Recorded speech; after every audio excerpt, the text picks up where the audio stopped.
Bonjour à tous, aujourd'hui il faut que je vous parle d'un sujet très important et assez complexe. C'est à propos du frigo connecté. Il est de toute nouveauté ces temps-ci, c'est donc le moment d'en parler. Il y a quelques mois avec mes collègues, nous avions décidé de vendre ce produit, de le mettre sur le marché. Nous sommes alors passés par plusieurs étapes essentielles dans ce monde-là avant de l'exporter. En effet, notre objectif était de remplir notre cahier des charges fonctionnel pour nous mettre d'accord sur notre produit et ainsi pouvoir le vendre. J'ai donc commencé par lister toutes ces fonctions d'usage et techniques, c'est ce que l'on nomme le cahier des charges. Ensuite, à partir de ces éléments, nous allons faire la bêta-corne. C'est un schéma que nous remplissons en répondant aux questions suivantes. À qui rend-il service? Sur quoi agit-il? Et dans quel but? Alors, pour la première question, nous allons répondre que ce sont les utilisateurs. En effet, grâce au réfrigérateur, nous pouvons nous alimenter. Il nous rend donc service. Ensuite, pour la deuxième question, ce sont les aliments et pour la dernière, son but est de conserver. Ainsi, nous pouvons résumer ce schéma en une simple phrase. Le réfrigérateur connecté permet aux utilisateurs de conserver les aliments. Après cette étape faite, nous construisons le diagramme pieuvre. Nous classerons toutes ces fonctions contraintes et principales en des mots-clés sur un autre schéma. En effet, comme nous pouvons le voir, sa seule fonction principale est celle reliée de l'utilisateur à l'aliment. Pourquoi? Parce que c'est une fonction qui va rendre service. En fait, puisque l'homme consomme des aliments, ce produit a dû se créer pour les conserver. C'est donc pour cela que nous n'avons qu'une fonction principale. Les autres ne sont que des fonctions contraintes. Oui, comme ici, nous voyons que la connexion en fait partie, car c'est une fonction qui a pour but d'établir des restrictions sur les consignes que l'on veut donner à notre produit. Alors nous faisons le même cheminement pour toutes les autres fonctions.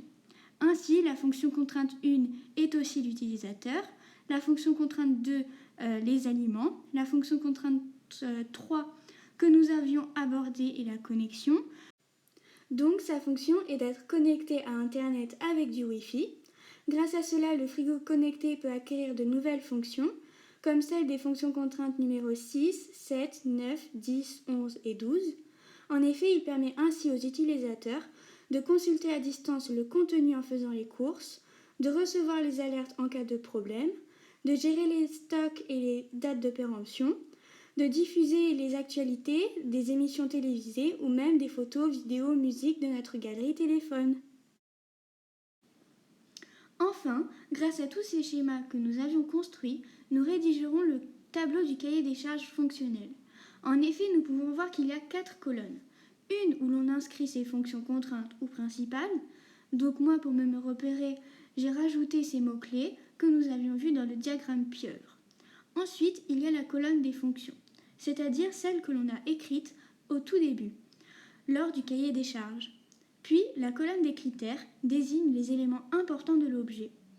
Enfin, la dernière colonne indique les valeurs qu'il faut respecter. Donc pour la fonction principale numéro 1, nous voyons que sa fonction est la phrase résumant la bêta-corne. Ces critères sont ainsi la conservation et la congélation, en respectant au-delà des 4 degrés pour le réfrigérateur et de moins 20 degrés pour le congélateur. La fonction contrainte numéro 1 nous indique que sa fonction est d'être accessible à tout type de personnes.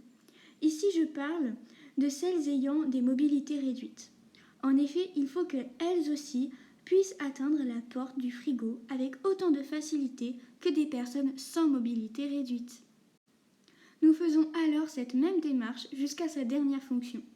De plus, par rapport à la fonction numéro 5, nous constatons que sa fonction est de régler la température. Mais c'est grâce à certains capteurs et actionneurs qu'elle peut le faire.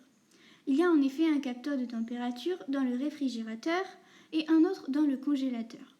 Ainsi, ils sont reliés à un serveur qui va pouvoir enregistrer des données de la température et pouvoir gérer les alertes comme dit dans la fonction numéro 7. Par exemple, lorsque la mesure des capteurs dépasse un certain point, le moteur de compresseur s'actionne et il démarre pour refroidir ou même congeler. Mais revenons à notre cahier des charges fonctionnel. Il est maintenant terminé et nous pouvons alors vendre notre produit en toute subtilité.